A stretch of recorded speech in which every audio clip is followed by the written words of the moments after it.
जय Hind everyone. Welcome to कर्तव्य पथ एकेडमी। क्या हाल चाल, कैसे हैं आप सभी लोग। हमारी यही आशा है कि आप लोग बहुत ही बढ़िया होंगे और आप लोगों की पढ़ाई लिखाई सब कुछ बहुत ही अच्छे से चल रही होगी।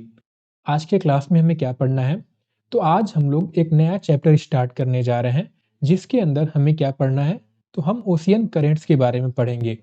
और ओशियन करंट के अंदर आज के क्लास में हम जो है ओशियन करंट क्या होते हैं, इनको कौन-कौन से फैक्टर्स अफेक्ट करते हैं और इनके जो क्लासिफिकेशन है जो कि आपके डेप्थ के आधार पर कौन तरह के आपके ओशियन करंट होते हैं।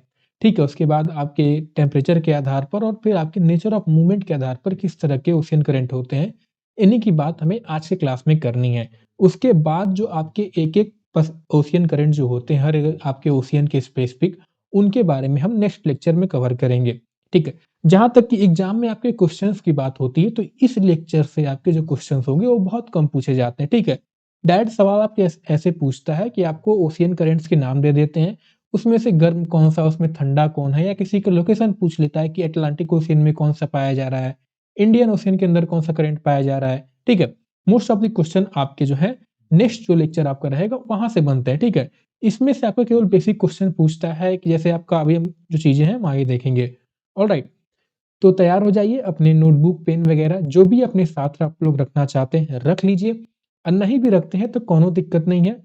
क्यों? क्योंकि इस लेक्चर का जो पीडीएफ होगा वो आपको हमारे गूगल ड्राइव के लिंक पे प्रोवाइड कर दिया गया है, जिसका लिंक आपको नीचे डिस्क्रिप्शन में मिल जाएगा, उस पे जाके आप यहाँ से डाउनलोड कर लीजिएगा। ठीक है। और जो भी आपके क्लास के अपडेट होते हैं वो अभी हम टेलीग्राम पे अपलोड करते हैं, और धीरे धीरे उसको भी हम क्या करेंगे, आपका इंस्टाग्राम पेज मैंने बना रखा है, उस पे हम क्या करेंगे, मूव कर जाएंगे। ठीक है। वो कोई भी आपका सॉरी, कोई भी आपका ग्रुप अपडेट हो तो आप टेलीग्राम चैनल पे ज्वाइन कर सकते हैं, उसका लिंक आपको डिस्क्रिप्शन में मिल जाएगा। ठीक है। और नहीं भी ज्वाइन करते हैं तो कोनो दिक्कत नहीं, सीधे आप पीडीएफ डाउनलोड करके अपना पढ़ाई पे ध्यान दीजिएगा। ठीक है। तो इसी के साथ शुरू करते हैं अपने क्लास को हम लोग बिना किसी और देरी के।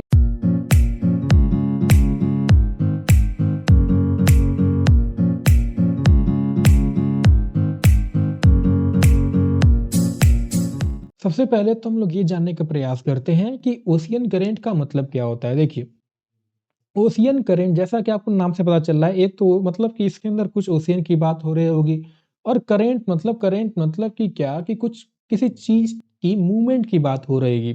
तो ओशियन करंट का मतलब ये होता है जब आपका ओशियन का पानी, या आप कह लीजिए सी वाटर जो है, वो एक पर्टिकुलर डायरेक्शन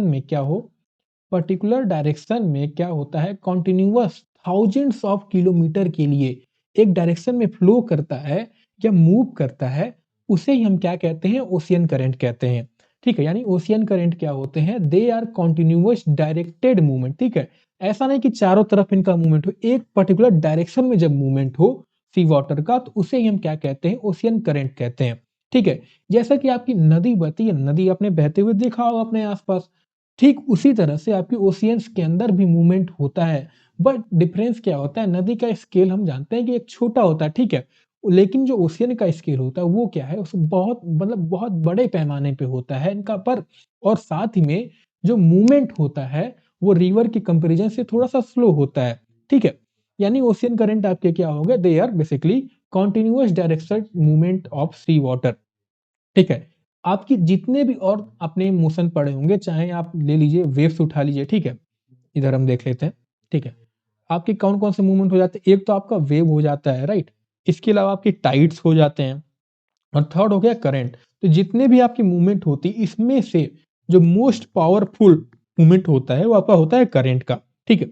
वेव्स क्या होते हैं, देखिए वेव्स में क्या होता है ना, कि आपका जो है वाटर, मान लीजिए अगर ये आपका समुद्र का पानी हो गया, ठीक है, समुद्र के पानी में ये पूरा वाटर जो है आपका नहीं मूव करता है। ठीक है। इसमें क्या है, वाटर हमने वेव पढ़ा था, तो क्या है, यही सर्कुलर में क्या है, अप एंड डाउन, यही क्या है, वाटर बस होते रहते हैं। ठीक है। ये पूरा पानी आपका आगे नहीं बढ़ता, बस इसमें क्या है, हवा की वजह से आपकी जो एनर्जी है, एनर्जी केवल आगे बढ़ती जाती है वेव के फॉर्म में, पानी जो है वहीं का वहीं रह जाता है। मतलब अगर मैं किसी ऑब्जेक्ट को इस जगह पे रखूंगा और वेव अगर चलेगी वहां पे, तो वेव के दौरान ये नहीं होगा ये ऑब्जेक्ट जो हो आपका इधर पहुंच जाए। ठीक है। ये क्या होगा, इसी एनर्जी में क्या है, एक तरह से समझने का प्रयास करिए, मॉलिक्यूल्स होंगे ये ही घूमते रहेंगे। ठीक है। उसी तरह से आपकी टाइड्स होती है, टाइड्स के अंदर भी मूवमेंट होता है।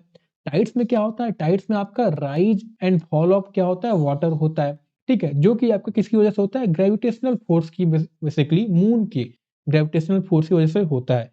लेकिन करंट क्या होते हैं? करंट मतलब बेसिकली आपका वाटर का एक तरह से हॉरिजॉन्टल मूवमेंट जब हम कराएँ, एक किसी डायरेक्शन में कंटीन्यूअस वो भी थाउजेंड्स ऑफ किलोमीटर, ठीक है? यानी अगर ये पानी यहाँ से चलना स्टार्ट हुआ, तो इनका कंटीन्यूअस मूवमेंट होना थाउजेंड्स ऑफ किलोमीटर के लिए यही यही आपका क्या है? ओशियन करंट कहलाता है, ठीक है? तो यहाँ से आपको ओशियन करंट समझ में आया। हमने वेव देख लिया, इसके बीच में डिफरेंस क्या है वेव और टाइड के, ठीक है? तो सिंपल सा आपका यही था ओशियन करंट, ठीक है? यानी वेव्स जो होते हैं ये एक तरह से टेम्परेरी मूवमेंट होते हैं और जो करंट्स होते हैं ये आपके परमानेंट, ठीक है? कंटीन्यूअस मतलब क्या हुआ? लगातार चलते जा रही जो मूवमेंट हो, वही आपकी ओशियन करंट कहलाती है, ठीक? यहाँ से आपको इतनी बात समझ में आई। अब हम समझते हैं कि ओशियन करंट आखिर पैदा हो क्यों होते हैं, ठीक है? यानी कौन-कौन से फैक्टर्स इनको अफेक्ट करते हैं या ओरिजिन ऑफ ओशियन करंट को समझने का प्रयास करते हैं, ठीक है? अब ऐसा तो नहीं कि भैया जैसे टब है, टब में आपने हाथ से लगा दिया, पानी मूव करने लगा, भई समुद्र है, समुद्र में पत्थर फेंका तो उस वजह से तो ओशियन करंट आपकी पैदा नहीं होगी थाउजेंड्स ऑफ किलोमीटर के लिए। कोई तो फैक्टर होंगे उसको चलाने वाले, तो वो कौन-कौन से फैक्टर हैं, उन्हीं के बारे में हमें जो है बात करना है, ठीक है? तो कुछ फैक्टर मैं आपको यहीं समझा दूँगा, अब आप बाकी जो चीज़ें होंगी पीडीएफ से पढ़ लेना, ठीक है? और मैं पीडीएफ के थ्रू भी ट्राई करूँगा समझा दूँ। पहला हम बात करते हैं फैक्टर रिलेटेड टू ओशियन यानी ओशियन से रिलेटेड जो भी चीज़ें हो गई। एटमॉस्फेयर मतलब एटमॉस्फियर से जो आपका इफेक्ट आता हो, अर्थ रोटेशन यानी कोरियोलिस फोर्स की बेसिकली यहाँ बात होगी और इसके अलावा कुछ मॉडिफाइंग फैक्टर होते हैं, उनके वो 4 चीज़ें आपकी हो जाती हैं। तो फैक्टर रिलेटेड टू ओशियन सबसे पहले 3 चीज़ें आपकी आ जाती हैं। वो क्या-क्या चीज़ें हैं? एक हो जाता है आपका टेम्परेचर, सेकंड हो जाती है सैलिनिटी और थर्ड हो जाता है डेंसिटी। अब अगर आपने ओशियन टेम्परेचर हमसे पढ़ रखा हो या कहीं से पढ़ रखा हो, सैलिनिटी के बारे में पढ़ रखा हो, डेंसिटी पढ़ रखा होगा, तो आपको ओशियन करंट समझने में ज़्यादा मुश्किल नहीं आएगी। लेकिन अगर आपने टेम्परेचर को बढ़िया से नहीं पढ़ा, ना ही आपने सैलिनिटी पढ़ी है, ना ही आपने डेंसिटी पढ़ी है, तो ये आपको लेक्चर जो होगा घंटा समझ में आने वाला है। ठीक है? तो बात सिंपल सी है। टेम्परेचर क्या कहता है देखिए, टेम्परेचर यानी 2 ही तरह के हो सकते हैं, या तो आपका पानी जो होगा, टेम्परेचर में या तो गर्म होगा या तो क्या होगा आपका कोल्ड होगा, ठीक है? अब हम जानते हैं पानी कहाँ पे कोल्ड होता है, यानी ओशियन आपका कहाँ पे कोल्ड होता है, ज़ाहिर-सी बात है। अगर ये देख लीजिए, ये हमारा अर्थ हो गया, ठीक है? ये आपका पोलर रीजन हो गया, ठीक है? नॉर्थ पोल मान लीजिए, ये आप साउथ पोल मान लीजिए और ये आपका क्या हो गया इक्वेटर रीजन हो गया और ये पूरा ट्रॉपिकल का रीजन हो गया, ट्रॉपिक ऑफ कैंसर कैप्रिकॉर्न हो गया, ठीक है? तो हम जानते हैं जो हमारे सूरज भगवान हैं, सूरज देवता हैं, वो क्या है, इसी क्षेत्र में क्या है, ओवरहेड घूमते रहते हैं, इसके उधर नहीं पहुँचते। उस वजह से क्या होता है, यहाँ पे इंसोलेशन जो है ज़्यादा पहुँचती, सन जो है ओवरहेड रहता है। तो यहाँ तापमान जो होता है क्या पोलर मतलब इक्वेटर रीजन में माफ़ करिए हाई रहता है। पोलर रीजन पे क्या है क्योंकि सन की इंसोलेशन वहाँ तक नहीं पहुँच पाती है, ठीक है? स्लैंटिंग पहुँचती है, वहाँ का टेम्परेचर जो है आपका कोल्ड रहता है। इतनी बात तो आई थिंक अब ओशियन करंट पढ़ रहे हैं तो इतनी बात तो आपको क्लियर होगी। तो जब आपकी पानी गर्म होती है या आपने खुद नोटिस किया हो कभी पानी अगर गरमाया हो गलती से किचन में जाके, तो आपने नोटिस किया जब पानी जो है गर्म होता है, तो क्या होती है पानी आपका एक्सपेंड करने होता है ना ऊपर उबलने लगता है यानी एक्सपेंड करने लगता है, ठीक है? और जब आपकी पानी ठंडी होती है, ठीक है? तो क्या होता है पानी आपका कॉन्ट्रैक्ट करता है, राइट? तो यही आप फिनोमेना यहाँ लगाइए। अब हम जानते हैं जैसे मान लीजिए ये अगर मैंने वो एक ढलान आपके बना दी, स्लोप बना दी। अगर मैं आपसे पूछूँ ये मैंने ए पॉइंट बना दिया, मैंने बी पॉइंट बना दिया। अगर मैं आपसे पूछूँ, मैं ए पॉइंट पे अगर पानी गिराऊँ और मैं आपसे पूछूँ कि पानी जो होगा ये उल्टा इधर जाएगा या बी की तरफ जाएगा? तो ज़ाहिर-सी बात है ए टू बी पानी जाएगा नहीं, एक क्या होगा ग्रेडिएंट बना रहेगा नहीं, ऊँचाई से नीचाई की तरफ जाएगा। अब होता क्या है इक्वेटर में टेम्परेचर जो है समझने का प्रयास करिए। इक्वेटर में टेम्परेचर क्या है गर्म है। गर्म होगा तो यहाँ की पानी क्या होगी थोड़ी-सी एक्सपैंड करेगी, ठीक है? एक्सपैंड करेगी यानी थोड़ी-सी पानी लाइटर होगी, ठीक है? यानी हल्की होगी। यहाँ का क्या होगा थोड़ा डेंस पानी होगा, ठीक है? थोड़ा-सा वज़न क्या होगा इनका हेवी वाटर होगा। तो क्या होगा इक्वेटर पे आपके लाइटर, इधर क्या होगी थोड़ी-सी हेवी। तब हमें बताइए इक्वेटर से क्या होगा यहाँ पानी ऊँचा है तो क्या होगा इधर से पानी का जो मूवमेंट होगा टुवर्ड्स द पोल क्या होगा होना स्टार्ट हो जाएगा। यानी जहाँ पे गर्म होगा, गर्म से ठंडे की तरफ क्या होगा पानी का एक मूवमेंट स्टार्ट होगा। तो जो आपका ऊपर की तरफ यानी अगर ये मान लीजिए 1 मिनट में हटा देता हूँ, इतना आई थिंक आपको समझ में आया होगा। ठीक है। तो अगर ये आपका क्या हो गया ओशियन का रीजन हो गया, ठीक है। ये आपका क्या होगा कोल्ड वाला क्षेत्र हो गया, ठीक है। मान लीजिए ये आपका ठीक ये आपका पूरा कोल्ड वाला क्षेत्र। पानी क्या होगा इधर से इधर क्या होगा इनका मूवमेंट स्टार्ट होगा, यानी ऊँचाई से नीचाई की तरफ क्या होगा मूवमेंट स्टार्ट होगा। ये जो मूवमेंट आपका ऊपर की तरफ होता है इसे हम कहते हैं सरफेस करंट, ठीक है। और जब सरफेस करंट अब क्या होगा पानी इधर जाते-जाते तो ऐसा तो होगा नहीं कि पानी जाते-जाते जाएगा तो पूरा पानी यहाँ पे सूख जाता है क्या? आप इक्वेटर के पास रहते हो, ये बताइए समुद्र का पानी सूखा क्या कभी? नहीं सूखा ना। यानी यहाँ पे पानी अगर इधर जा रहा है, तो यहाँ पे भी तो पानी कहीं से पहुँच रहा होगा। तो होता क्या है ये पानी जो है जब इधर आती है, इसको इस गैप को फ़िल करने के लिए पोल की तरफ से क्या है आपकी वाटर का मूवमेंट स्टार्ट हो जाता है। इसे हम कहते हैं डीप करंट या सबसरफेस करंट कहते हैं, ठीक है। तो इस तरीके से आपके टेम्परेचर वेरिएशन की वजह से ओशियन करंट क्या है आपके प्रभावित होते हैं। ठीक उसी तरह आपकी सैलिनिटी होती है। सैलिनिटी मतलब क्या? सिंपल अगर मैं भाषा में कहूँ कि पानी के अंदर आपका नमक कितना है, सॉल्ट कितना है, वही आपकी सैलिनिटी है। अब सैलिनिटी जो होगी ये 2 तरीके की हो सकती है, ठीक है? जैसे पानी है गरम-ठंडा वैसे सैलिनिटी क्या होगी? या तो सैलिनिटी आपकी हाई हो सकती है या तो क्या कह लीजिए सैलिनिटी आपकी लो हो सकती है। हाई सैलिनिटी मतलब पानी में क्या होगा सॉल्ट ज़्यादा है। सॉल्ट कब ज़्यादा होगा जब आपका इवेपोरेशन ज़्यादा होगा, राइट? सॉल्ट ज़्यादा मतलब पानी कम मतलब इमेजिन करिए, ठीक है? सॉल्ट ज़्यादा है, पानी कम है तो क्या होगा? यहाँ पे हेवी हो जाएगा, राइट? वैसे जब लो सैलिनिटी होगा मतलब कि सॉल्ट की अमाउंट जो है कम है, इवेपोरेशन कम है, ठीक है? वाटर क्या है और इन्फ्लक्स हो रहा है, रिवर से पानी जुड़ा जा रहा है, रेनफॉल यहाँ ज़्यादा है, ठीक है? तो इस वजह से क्या होगा पानी आपका क्या होगा लाइटर होगा एंड वॉल्यूम भी क्या होगा इनका बढ़ेगा, ठीक है? तो जब पानी ये लाइटर है, ये बढ़ेगा तो क्या होगा वाटर का मूवमेंट जो होगा लाइट टू हेवी, ठीक है?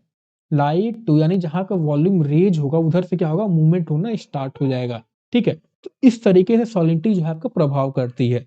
और डेंसिटी फिर वही सैलिनिटी वाली आपकी बात आ गई कि डेंसिटी मतलब क्या कि किसी रीजन में ठीक है मास अपॉन वॉल्यूम होता है यानी किसी पर्टिकुलर वॉल्यूम के अंदर कितनी आपकी मास प्रेजेंट है, कितने मैटर आपके प्रेजेंट है सिंपल भाषा में कहे तो।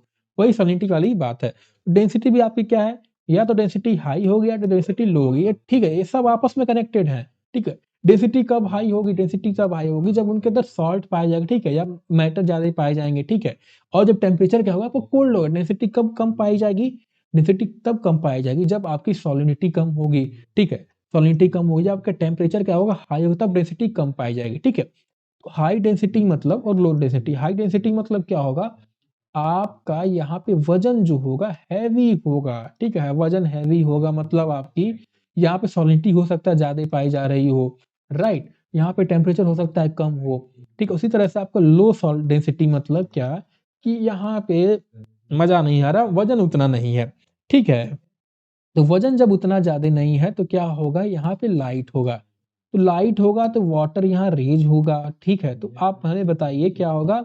लो टू हाई डेंसिटी क्या होगा? आपका वाटर का मूवमेंट स्टार्ट हो जाएगा and this is how density affect the ocean current, right? तो हाई लो टू हाई क्या होता है? आपका डेंसिटी में होता है, ठीक है? इसी तरह से सैलिनिटी में आपको टेम्परेचर में भी होता है। टेम्परेचर में क्या होता है? हाई टेम्परेचर यानी हॉट टू कोल्ड की तरफ आपका मूवमेंट होता है, ठीक है? अगर और जब हॉट टू कोल्ड मूवमेंट होता है ऊपर की तरफ, इसको जगह को भैया खाली करने के लिए क्योंकि नेचर जो है, ये हमेशा चीज़ों को बैलेंस बना के चलने का काम करती है। जैसे आपने एटमॉस्फियर में पढ़ा होगा हाई प्रेशर, लो प्रेशर उस दौरान भी क्या है, जब एक जगह से हवा गायब होती तो उसको कवर करने के लिए चारों तरफ से हवा आती, तो वही सेम चीज़ आपका यहाँ होता है। या आपने लिथोस्फियर के अंदर पढ़ा होगा जब आपकी मैग्मा यहाँ से रिप्लेस होती है तो इसको कवर करने के लिए इधर मैग्मा फिर आपका आता है कि नहीं आता है, ठीक? ठीक उसी तरह से नेचर क्या है बैलेंस बनाने का काम करता है। तो इसको कवर करने के लिए हॉट टू जब कोल्ड मूवमेंट हो रहा हो तो कोल्ड टू हॉट क्या है आपका नीचे से आपका पानी का मूवमेंट चालू हो जाता है। इसे हम सबसरफेस या डीप ओशन करंट कहते हैं, ठीक है? तो इतनी बात आपको समझ में आई how factor related to ocean affect यानी टेम्परेचर हो गया, सैलिनिटी हो गया, डेंसिटी कैसे प्रभाव डालते हैं, ठीक है? इसको एक बार आप जो है पढ़ लीजिएगा और हाँ, ये जो आपका सर्कल बन रहा है ना, ठीक है? ये आपका हॉट हो गया, इधर कोल्ड हो गया। इधर क्या है आपका मूवमेंट हुआ। अब इधर से क्या है ये पानी इधर जब इकट्ठा हो रहा है तो इधर से क्या है आपका एक मूवमेंट हो रहा है। तो ये जो आपका सर्कुलेशन बनता है, इसे हम थर्मोहैलाइन सर्कुलेशन कहते हैं, उसके बारे में मैं बता दूँगा, ठीक है? या थर्मोक्लाइन, मुझे एग्ज़ैक्टली नाम नहीं याद आ रहा, अभी मैं आपको दिखा दूँगा, ठीक? तो ये बात आपको समझ में आई। अब हम आते हैं सेकंड पे, बी पे, factor related to atmosphere in how atmosphere के अंदर 2 चीज़ें आती जाती हैं, एयर प्रेशर, विंड और रेनफॉल एंड इवापोरेशन। तो एयर प्रेशर मतलब क्या है? ये मैं आपको एयर प्रेशर पढ़ाया तब भी समझाया था। सबसे बेस्ट तरीका क्या है एयर प्रेशर को समझने का, इमेजिन करने का, कि एयर प्रेशर भी आपका 2 तरीके का हो जाता है। एक होता है हाई प्रेशर, एक तरह होता है लो प्रेशर। हाई प्रेशर मतलब सिंपल आप इमेजिन करो, हाई प्रेशर मतलब वहाँ पे हवा की मात्रा जो है क्या है, बहुत अधिक है। लो प्रेशर मतलब के थोड़ा-मोड़ा पानी क्या मतलब हवा जो है वहाँ पे है। तब बताइए इसके नीचे क्या होगा? ठीक है, लो प्रेशर हम जानते हैं हवा क्या है, आपका हाई टू लो चलता है और लो पे क्या है ऊपर की तरफ राइज़ करता है, ठीक है? ये जिन लोगों ने क्लाइमेटोलॉजी पढ़ रखी होगी या जिन लोगों को अभी तक याद होगा ये उनके लिए है, ठीक है? तो और जिनको नहीं भी याद है थोड़ा समझ लीजिए यहाँ पे। फिर इधर से कन्वर्ज होके फिर क्या है वाटर हवा जो है आपकी इधर क्या है दबाव डालती है। तो अब यहाँ पे क्या जब दबाव डालेगी तो पानी क्या होगा दबेगा यहाँ पे। यहाँ पे थोड़ा क्या है उतनी दबाव नहीं है, चलो उठ जाओ, पानी क्या होगा उठ जाते हैं। तो इस वजह से क्या होगा लो टू हाई प्रेशर क्या होगा वाटर का मूवमेंट अगेन स्टार्ट होगा। जहाँ जैसे ही आपका ग्रेडियंट क्रिएट हुआ, वैसे ही वाटर का मूवमेंट चालू हुआ। अब चाहे ग्रेडियंट आपने टेम्परेचर से क्रिएट किया, सैलिनिटी से क्रिएट किया, डेंसिटी से क्रिएट किया, एयर प्रेशर से क्रिएट किया, ठीक है? फिर आता है आपका विंड, जो मोस्ट आपके आप जो भी आप ओशन करंट देखोगे, उनका डायरेक्शन जो है मोस्टली विंड के द्वारा ही प्रभावित होता है, ठीक है? हम जानते हैं अगर हमारी पृथ्वी हो गई, ठीक है? ये आपका ट्रॉपिकल का रीजन हो गया, तो ट्रॉपिकल रीजन में ये आपका इक्वेटर हो गया, तो यहाँ पे जो है आपकी कौन-सी विंड चलती हैं? यहाँ पे जो है आपकी ईस्टर्ली विंड चलती हैं, राइट? कौन-सी विंड चलती हैं? ईस्टर्ली विंड चलती हैं। तो ये क्या करती हैं जब हवा चलती है तो ये पानी को क्या करती है अपने साथ घसीट के, रगड़ के फ्रिक्शन की वजह से क्या है निकाल के ले जाती है, ठीक है? तो यहाँ क्या ईस्टर्ली विंड बहती है और यही कारण है अगर आपका ये मान लीजिए कॉन्टिनेंट हो गया, ये हमने टेम्परेचर के अंदर पढ़ा था, राइट? ये आपका क्या है कॉन्टिनेंट हो गया, आपका समुद्र हो गया, तो ईस्टर्ली विंड्स क्या करेंगे ईस्टर्ली ये आपका अगर ईस्ट है, ये वेस्ट है। ये क्या है पानी आया इधर से इसको बहा के अपने साथ इस डायरेक्शन में मूवमेंट कर दी। अब होता क्या है यही मैं समझा दे रहा हूँ, बाद में भी आपको मैंने इंक्लूड किया है। यहाँ से अगर पानी इधर मूव करेगा तो यहाँ क्या होगा जगह खाली होगा। जगह खाली होगा तो नीचे कौन-सा पानी रहेगा आप खुद बताइए अभी हमने पढ़ा, नीचे गर्म पानी रहेगा, ठंडा रहेगा, नीचे ठंडा पानी रहेगा, ठंडा पानी क्या करेगा, इसको बैलेंस करने के लिए इस जगह को ऊपर आएगा। इस वजह से क्या होता है जब आप इक्वेटर ट्रॉपिकल रीजन में आप कॉन्टिनेंट्स के कौन से रीजन पे वेस्ट रीजन पे देखोगे तो वहाँ पे आप जब भी आप अभी मैप देखना, मैप में आप तब हमेशा क्या पाओगे ट्रॉपिकल रीजन में मोस्टली करंट कोल्ड करंट्स आप पाओगे, ठीक है? और वहीं क्या होगी जब पानी ये गर्म पानी इधर कॉन्टिनेंट के ईस्टर्न मार्जिन पे जाएगी तो यहाँ गर्म पानी, ठीक है? यानी वार्म करंट जो है ट्रॉपिकल रीजन में वो मोस्टली कॉन्टिनेंट के ईस्टर्न पार्ट में पाए जाते हैं या वेस्ट और कोल्ड जो है कॉन्टिनेंट के वेस्टर्न पार्ट पे पाए जाते हैं या इसे इस तरीके से कह सकते हैं कि ठंडे पानी जो है ओशियन के ईस्टर्न वाले रीजन में पाए जाते हैं, राइट? तो इतनी बात आपको समझ में आई कि विंड कैसे प्रभाव डालते हैं। विंड बेसिकली फ्रिक्शन क्रिएट करते हैं और वहाँ से बहा के ले जाते हैं, ठीक है? और यहाँ से आपको कोल्ड और वो भी समझ में आ गया cold current and hot current वाला। आप मैप देखना, मैप में अभी जाके देखना कि कोल्ड करंट मोस्टली आप ट्रॉपिकल रीजन में कहाँ पाए जा रहे हैं, ठीक है? यही कारण है उसका। उसी तरह से रेनफॉल आ गया, रेनफॉल मतलब जहाँ पे हेवी रेनफॉल होगा, फिर वही चीज़ आपका हो गया। रेनफॉल जहाँ पे हैवी होगा या तो रेनफॉल आपका हैवी हो सकता है या तो लो रेनफॉल हो सकता है। तो जहाँ पे हैवी होगा पानी ज़्यादा जोड़ोगे तो क्या होगा वॉल्यूम बढ़ेगा, पानी कम करोगे तो क्या होगा वॉल्यूम आपका घटेगा। तो जहाँ वॉल्यूम बढ़ेगा फिर क्या होगा वाटर का एक मूवमेंट स्टार्ट होगा and this is how they affect. वहीं पे इवापोरेशन, इवापोरेशन तो आपका सैलिनिटी से जुड़ा हुआ है, सिंपल सिंपल सी है। इवापोरेशन ज़्यादा होगा सॉल्ट नीचे रह जाएँगे, सॉल्ट नीचे रह जाएँगे तो क्या होगा डेंस पानी डेंस होगा यानी पानी हैवी होगा, हैवी मतलब नीचे दबेगा। इवापोरेशन जहाँ पे कम होगा यानी 2 चीज़ इसमें आता है उसको मैं समझा दूँगा आपको आगे। ठीक है, उसी तरह से हमारी क्या है कोरियोलिस फ़ोर्स आ जाती है। कोरियोलिस फ़ोर्स मतलब क्या है कि हम जानते हैं अर्थ की जो रोटेशन होती है, जब वेस्ट टू क्या है हमारी पृथ्वी अगर ये है, हमारी पृथ्वी जो है वेस्ट टू ईस्ट क्या है इस तरीके से रोटेट करती है ये, ठीक है? ये आपका ईस्ट है, ये आपका वेस्ट है, राइट? तो हमारी पृथ्वी जो है आपकी इस तरीके से रोटेट करती है। जब रोटेट करेगी तो होता क्या है अगर कोई इंसान मान लीजिए यहाँ पे बैठा है और उसको क्या है बी प्लेस पे जाना है। अब यहाँ से हवाई जहाज़ से उड़ा लेकिन हवाई जहाज से तो सीधा जाने वाला था, लेकिन जब तक वो सीधा पहुँचा यहाँ पे, तो ये जो स्थान था, ये आपका इधर मूव कर चुका था, ठीक है? तो ये यहाँ पे क्या है, इसी तरह से जब हवा आपकी यहाँ से चलती है या ओशन करंट जब यहाँ पे चलती है, इनका क्या है डिफ्लेक्शन हो जाता है, ठीक है? यानी वाटर पीछे रह जाते हैं इनर्शिया की वजह से। वाटर जो आपका स्थिर रहना चाहेगा, लेकिन पृथ्वी जो है वो तो आपको रोटेट करती जा रही है, तो बिकॉज़ ऑफ इनर्शिया वाटर जो है इसमें लैग हो जाता है, एक तरह से कह सकते हैं यहाँ पे डिफ्लेक्शन हो जाता है। और उस वजह से आपकी जो है ओशियन करंट जब भी आप देखोगे, वो कहीं स्ट्रेट नहीं जाएगी, ठीक है? अगर इनका मूवमेंट जो होगा वो जैसे वो एयर में आपने पढ़ा था, वो स्ट्रेट नहीं होगा, ठीक है? इनका मूवमेंट जो होगा हमेशा डिफ्लेक्टिव रहेगा, राइट?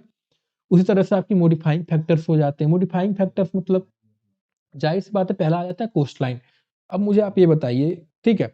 देखिए, भूगोल ऐसा सब्जेक्ट है, कई लोग मुझे कहते हैं कि भूगोल उनको समझ में नहीं आता, ठीक है? अरे! समझ में कैसे आएगा, जब आप चीज़ों को रट्टा मारने का प्रयास करेंगे तो कुछ नहीं समझ आए। जो आपका ज्योग्राफी जो है एक ऐसा सब्जेक्ट है, जब तक आप उसको इमेजिन नहीं कर पाएँगे, तब तक आपको ज्योग्राफी समझ में नहीं आएगी, ठीक है? एक सिंपल सा मैं क्या करता हूँ, मैं जब पढ़ाई करता हूँ तो साथ में एक कॉपी रखता हूँ, ठीक है? जो भी पढ़ते जाता हूँ, उसका क्या करता हूँ, सिंपल सा डायग्राम बना के, इमेजिन करके उसको समझने का प्रयास करता हूँ। तो जब आप इस तरीके से ज्योग्राफी पढ़ते हैं, तो आपको चीज़ें जो हैं आसानी से समझ में आ जाती हैं। लेकिन लोग क्या करते हैं, एग्ज़ाम के टाइम प्रेशर ज़्यादा रहता है, तो बस रट्टा मार के चले जाते हैं और फिर बाद में कहते हैं, हमें भूगोल क्या है समझ में नहीं आया, भूगोल तो बहुत कठिन विषय है। ठीक है? ये कारण है। तो अब देखिए, मॉडिफाइंग फैक्टर यानी कोस्ट लाइन। अब मुझे बताइए, जैसे आप बताइए, मान लीजिए ये जो है, आपने वो ऐड देखा होगा अंबुजा सीमेंट वाला, ठीक है? दीवार टूटेगी कैसे? मान लीजिए अंबुजा सीमेंट से एक दीवार बनी थी। अब आप जो है रात में अंधेरा पूरा कोहरा-वोहरा छाया हुआ, आप जो है सीधा चले जा रहे हैं, सामने आपकी दीवाल है। तो होगा तो ये पहला केस में ये होगा, आपने दीवाल देख ली तो क्या करोगे, रुक जाओगे, या आपने क्या होगा, दूसरा केस में ये होगा कि आप गए और उसमें भिड़ गए, ठीक है? और तीसरा केस क्या होगा कि आप क्या करेंगे, इधर से या आप ये रास्ता पकड़ के चले जाओगे, ठीक है? दीवाल क्योंकि अंबुजा सीमेंट से तो टूटने वाली है नहीं, ठीक है? तो ये 3 केस हो सकता है। तो यही केस क्या है, उसी के साथ होता है। जब कोस्ट लाइन अगर आपका हो गया, जब समुद्र का पानी आके यहाँ टकराता है, वो रुकेगी तो है नहीं, क्योंकि पीछे से भैया फ़ोर्स आपका आया जा रहा है, मूवमेंट आपका हुआ जा रहा है, ठीक है? पीछे से लोग धकेले जा रहे हैं। तो क्या होता है, आप कोस्ट लाइन को भी तोड़ के क्या है, कंटिनेंट को तोड़ के निकल तो जाएगी नहीं, ठीक है? इतना भी प्रभावी नहीं होते, तो क्या होता है, because of coast line waters जो हैं आपके डिफ्लेक्ट हो जाते हैं 2 डायरेक्शन में। इसका एक एग्ज़ाम्पल भी होता है कि ये आपका क्या है, अगर आपका ये साउथ अमेरिका हो गया, आपका नॉर्थ अमेरिका, ठीक है? मैप अभी मेरी उतनी सही नहीं है, उस पे ना जाइएगा। ये क्या है, आपका ब्राज़ील का क्षेत्र पड़ता है। अब क्या है, जब वाटर आपके क्या है, करंट आप देखना आप पढ़ोगे, अटलांटिक ओशन की मैं बात कर रहा हूँ। यहाँ जब करंट आती है, तो बिकॉज़ ऑफ कंटिनेंट करंट जो है आपकी 2 डायरेक्शन में डिफ्लेक्ट कर जाती है, ठीक है? एक करंट जो है आपकी इधर जाती है, जिसे ब्राज़ीलियन करंट कहते हैं, और एक करंट जो इधर जाती है, जिसे हम गल्फ स्ट्रीम भी कहा जाता है, ठीक है? यानी ये रहती है क्या, इक्वेटोरियल करंट रहती है, लेकिन बाद में जाके डिफ्लेक्ट होके 2 डायरेक्शन में बदल जाती है, ठीक है? दिस इज़ हाउ आपके कंटिनेंट के कोस्ट लाइन वगैरह अफ़ेक्ट करता है। अब फिर आते हैं relief of the bottom relief of the ocean पे, यानी अब ज़ाहिर-सी बात है, ओशियन के अंदर बहुत ज़्यादा आपके माउंट पाए जाते हैं, ठीक है? कहीं पे बीच में आइलैंड आ गए, तो आइलैंड वगैरह आए, ये भी क्या है, उसको प्रभाव डालने का काम करते हैं, ठीक है? कैसे करते हैं, मुझे नहीं लगता आपको समझाने की ज़रूरत पड़ेगी यहाँ पे। उसी तरह से आपकी जो है सीज़नल वेरिएशन का बेस्ट एग्ज़ाम्पल समझने का ये है, इंडियन का मॉनसून सिस्टम। बिकॉज़ अब इंडियन मानसून क्या है, आपकी नॉर्मली क्या है, विंड एक डायरेक्शन बदलती है, लेकिन फिर क्या है, सीज़न में 2 बार आपकी विंड की डायरेक्शन चेंज होती है, ठीक है? तो बिकॉज़ ऑफ दिस क्या होता है, ओशियन करेंट्स की भी डायरेक्शन क्या है, थ्रू आउट क्या है ईयर, इनका डायरेक्शन चेंज हो जाता है 2 बार, ठीक है? तो ये हो गए आपके फैक्टर अफेक्टिंग ओशियन करंट, जिनके और थोड़ा-सा हम स्लाइड के ज़रिए समझने का प्रयास करते हैं। तो मुझे तो नहीं लगता टेम्परेचर वेरिएशन के अंदर और आपको यहाँ स्लाइड के ज़रिए समझाने का कोई ज़रूरत पड़ेगा, ठीक है? एक बार इसे आप पढ़ लीजिए, अगर नहीं पढ़ते हो तो आई थिंक मैंने इतना प्रॉपर आपको समझा दिया कि दिमाग में घुस गया होगा, ठीक? तो ये हो गया आपकी सरफेस सब सरफेस करंट वाली बात, और यही मैं बात कर रहा था, आपकी थर्मो-हेलाइन सर्कुलेशन की बात कर रहा था, ठीक है? तो forward surface current and equator सब सरफेस करंट, ठीक है? Complete vertical circulatory system of ocean water, जिसे हम क्या कहते हैं, थर्मो-हेलाइन सर्कुलेशन कहते हैं, ठीक है? ये आपकी कुछ इस तरीके की चलती है, थर्मो-हेलाइन सर्कुलेशन, राइट? इसके बारे में और डिटेल में जानने की आवश्यकता नहीं, बस जान लीजिए क्या होता है ये, ठीक है? फिर आपके आती है सॉलिनिटी। सॉलिनिटी कैसे प्रभाव डालती है? सॉलिनिटी मतलब कि सॉल्ट कितनी प्रेजेंट है, तो अगर सॉलिनिटी हाई होगी ड्यू टू स्ट्रॉन्ग ईवाप, क्यों हाई होगी? Because of evaporation. तो क्या होगा, व्हाइल इन अदर रीजन लो भी हो सकती है, लो क्यों हो सकती है? बिकॉज़ आपकी हेवी रेनफॉल हो रही होगी, इवेपोरेशन कम होगा या आपकी पोलर रीजन में आइस मेल्ट होते रहते हैं, ठीक है? आपकी क्या है फ्रेश वाटर ऐड होते रहते हैं, ठीक है? तो सॉलिनिटी जब बढ़ेगी तो सॉल्ट का मात्रा बढ़ेगा, सॉल्ट का मात्रा बढ़ेगा तो हेवी डेंसियर होगी। सॉलिनिटी जब घटेगी तो क्या होगा लाइटर होगी तो लाइट टू आपकी क्या होगी हैवी तरफ इनका मूवमेंट होना स्टार्ट हो जाएगा, ठीक है? तो ये बात आपको समझ में आई, ठीक? ये कई बार लोग कन्फ्यूज़ हो जाते हैं क्योंकि जनरली क्या होता है हैवी और लाइट, ठीक है? ओशियन करंट का जो मूवमेंट होता है हमेशा हल्के से, ठीक है? लो से क्या है एक्चुअली हाई की तरफ होता है, ठीक है? लाइट टू क्या है हैवी होता है। इसी को लोग हाई प्रेशर और लो प्रेशर से कन्फ्यूज़ हो जाते हैं एयर वाले, ठीक है? तो ये दूसरी बात हो रही है। जब तक आप इमेजिन इसको करके नहीं समझेंगे तब तक आपको समझ में नहीं आएगा, ठीक है? तो ये थी सॉलिनिटी की कहानी आपकी। एग्ज़ाम्पल इसका बेस्ट एग्ज़ाम्पल हो जाता है कौन-सा? आप जानते हैं मेडिटेरेनियन सी जो है आपका, ये आपका क्या है पूरा यूरोप का क्षेत्र हो गया, राइट? ये आपका क्या है आपका अफ्रीका का पूरा क्षेत्र हो गया। इधर आपके क्या है सऊदी अरेबिया वगैरह, फिर आपका भारत का हो गया। इधर क्या है बीच में आपका क्या है मेडिटेरेनियन सी आता है, क्लोज़्ड पूरी तरह से क्लोज़्ड नहीं, क्लोज़्ड सी कहा जाता है। इधर क्या है आपकी क्या है, ये जिब्राल्टर यहाँ पड़ता है। जिब्राल्टर के थ्रू होके आपकी क्या है इधर आपकी अटलांटिक ओशियन आ जाती है। अब ये क्षेत्र क्या है क्योंकि पूरी तरह से ओपन नहीं है, तो ये क्या होगा यहाँ पे इवापोरेशन और ये इक्वेटर के आस-पास पड़ता है तो क्या होगा इवापोरेशन हाई होगा। इवापोरेशन हाई होगा तो क्या होगा आपका सॉल्ट की मात्रा बढ़ेगी तो हैवी होगा। अटलांटिक ओशियन क्या है बहुत बड़ा है, ठीक है? उतनी प्रभाव होगी नहीं, राइट? तो यहाँ क्या होगा ये थोड़ी आपकी क्या होगी लाइटर होगी। तो वाटर का मूवमेंट आप खुद बताइए मुझे, अटलांटिक टू मेडिटेरेनियन होगा जो कि लाइट है और मेडिटेरेनियन जो कि हैवी है, अटलांटिक टू मेडिटेरेनियन होगा कि मेडिटेरेनियन टू अटलांटिक होगा? तो ज़ाहिर-सी बात है, जो सरफेस करंट होगा वो क्या होगा अटलांटिक टू मेडिटेरेनियन होगा, सब सरफेस क्या होगा आपकी इधर से आपकी मूव करेगी, ठीक है? वही चीज़ यहाँ पे समझाया है कि experience high evaporation and limited fresh water inflow, जिससे सैलिनिटी जो है आपकी हाई हो जाती है और वहीं अटलांटिक ओशियन की सैलिनिटी जो है आपकी क्या है उससे कंपैरिजन में लोअर होती है। इस वजह से क्या होता है water in Mediterranean sea become dense and sinks and to compensate for sinking water आपके क्या है लेस सलाइन अटलांटिक वाटर जो है फ्लो करते हैं as a surface current through Gibraltar strait, ठीक है? और वहीं पे आपकी मेडिटेरेनियन क्या है वाटर आपकी थ्रू सब सरफेस करंट क्या है फ्लो करती हैं इन द अटलांटिक ओशियन, ठीक? इसी तरह से आपकी डेंसिटी वेरिएशन हम समझ चुके हैं क्या होता है, ठीक है? तो इस पे फिर अपने यहाँ पे समय नहीं लगाते हैं, राइट? अब हम बढ़ते हैं आगे। तो यहाँ पे मेन पॉइंट इसलिए मैंने सिर्फ़ एक सिंगल स्लाइड के ऊपर इतनी पॉइंट लिखी है वो ये है, it must be emphasised that pressure, temperature, salinity हो गया, डेंसिटी जितने फिजिकल फीचर हो गए, इनको आप सेपरेटली नहीं कंसीडर कर सकते। सेपरेटली कंसीडर करके पढ़ोगे तो चीज़ें जो होगी आपको कन्फ्यूज़न हो जाएगी। जैसे आप पोलर रीजन ही मान लीजिए, पोलर रीजन में क्या है, जनरली आपकी क्या है क्योंकि वाटर क्या है आपकी कोल्ड होती है, ठीक है? वाटर कोल्ड होगी यानी क्या होगी हैवी हो जाएगी। लेकिन यहीं अगर आप केवल सैलिनिटी वाली बात हम केवल ये ठीक है, आपने टेम्परेचर इग्नोर करें केवल आप सैलिनिटी लेके समझोगे तो यहाँ पे आपको कन्फ्यूज़न होगा। क्यों कन्फ्यूज़न होगा? क्योंकि मेल्ट क्या होंगे आइस आपके मेल्ट होंगे, सैलिनिटी क्या होगी लो होगी। तो आप समझो कि सर यहाँ सैलिनिटी लो है यानी क्या होगा आपका ये लाइट होगा। तो ये मूवमेंट कैसे होगा फिर यहाँ पे इक्वेटर पे भी लाइट हो जा रहा है, ठीक है? तो मूवमेंट कैसे कराएँगे हम लोग, ठीक है? इस वजह से क्या हो गया आपकी थोड़ी कन्फ्यूज़न क्रिएट हो सकती है, ठीक है? तो हमें क्या है सारे फैक्टर को एक साथ क्या है लेके चलना पड़ता है तभी आपको चीज़ें जो है समझ में आएगी, ठीक है? As they operate together in controlling the movement of ocean water. Air pressure मैं समझा चुका। हाई प्रेशर यानी पानी सिंपल सी पानी को दबाएगा, यहाँ पानी नीचे रहेगा। लो प्रेशर मतलब पानी थोड़ा ऊपर रहेगा। ग्रेडिएंट क्रिएट हुआ, पानी का मूवमेंट चालू हो गया। विंड क्या करेगी आपकी, ठीक है? उसी तरह से आपकी विंड हो गई, विंड हम ये आपकी डायग्राम हो गई, ईस्टर्ली विंड हो गई। ईस्टर्ली विंड क्या करेगी, जैसे इधर फ्लो करेगी देख सकते हैं आप लोग। ये क्या इक्वेटर क्षेत्र है, तो अब देखोगे इक्वेटर के अराउंड क्या है, ये मूवमेंट देखिए और आप ये मूवमेंट देखिए, ठीक है?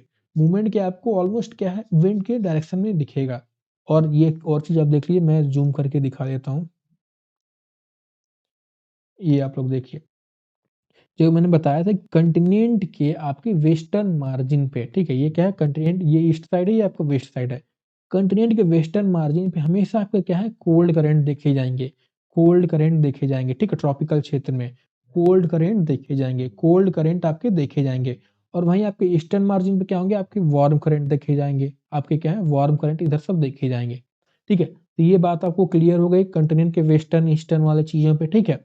इसी को एग्ज़ाम में घुमा-घुमा के पूछा जाता है, कहीं वो कभी ओशियन से दे देगा, ठीक है? कभी आपको कॉन्टिनेंट से दे देगा, तो आराम से इमेजिन करके अगर आप सवाल लगाएँगे तो चीज़ें जो होगी आपको क्लियर हो जाएँगी, आप ईज़िली सवाल कर पाएँगे। उसी तरह से रेनफॉल का हो गया, हाई रेनफॉल जब हो और इवेपोरेशन जब कम हो तो क्या होगी, आपकी सैलिनिटी घटेगी तो क्या होगा डेंसिटी ऑफ वाटर भी घटेगी एज़ अ रिज़ल्ट ऑफ लेकिन क्योंकि वाटर जो है आपकी और बढ़ती है तो क्या होगा एज़ अ रिज़ल्ट आपकी वाटर लेवल हाई होगी। लो रेनफॉल होगा, इवेपोरेशन हाई होगा तो वाटर क्या होगी डेंस मतलब वाटर की लेवल आपकी घटेगी। ग्रेडिएंट क्रिएट हुआ, ग्रेडिएंट जहाँ से आपको बस क्रिएट कराना है, ग्रेडिएंट क्रिएट हुआ, वाटर का मूवमेंट आपका चालू हो गया। सिंपल सी बात है। उसी तरह से आपकी कोरियोलिस फ़ोर्स हो गई, कोरियोलिस फ़ोर्स क्या है हमने बताया था कि अर्थ जो है वेस्ट टू ईस्ट क्या है रोटेट करती है, जिससे क्या है एक डिफ्लेक्टिव फ़ोर्स आपकी बनती है जिसे हम कोरियोलिस फ़ोर्स कहते हैं।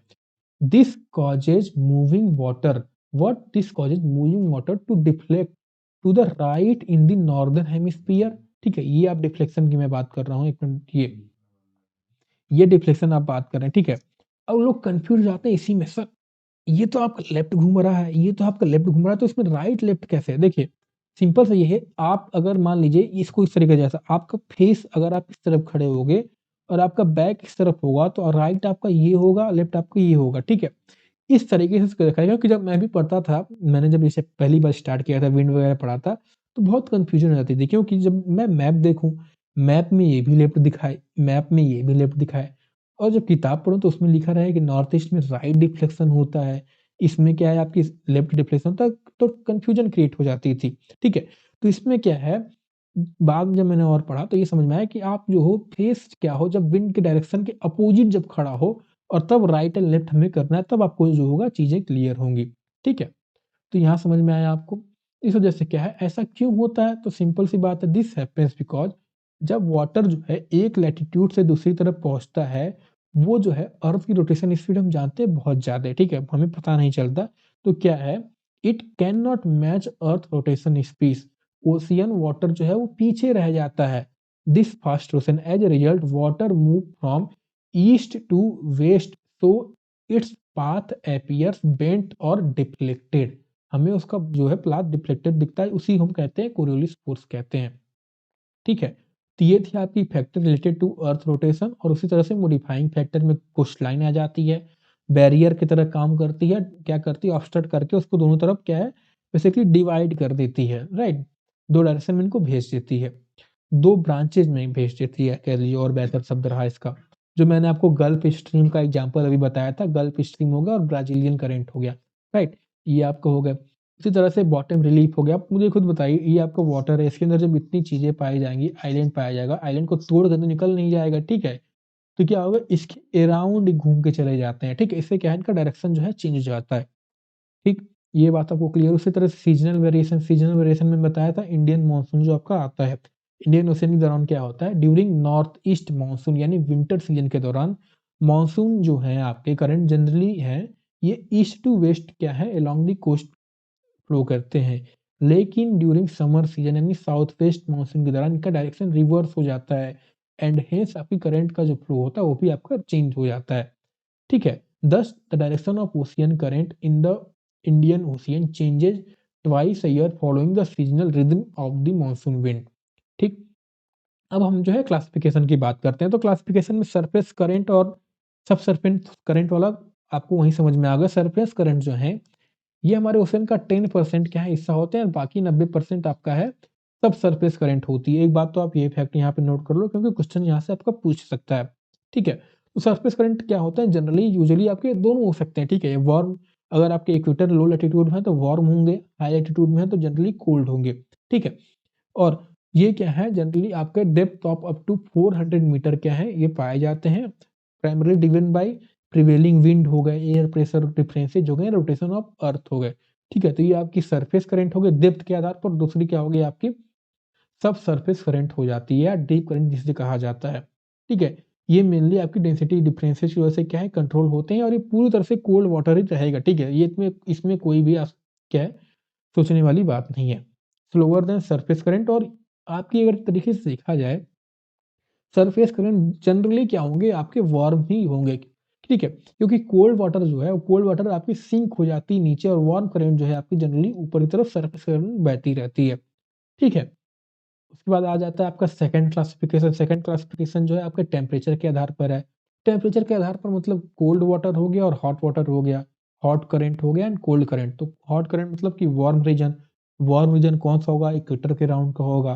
कोल्ड मतलब कि सिंपल आपका पोलर रीजन से आ रहे होंगे ये, ठीक? या पोलर रीजन से नहीं, या तो आपके कॉन्टिनेंट के वेस्टर्न साइड वाला रीजन हो गया, ठीक?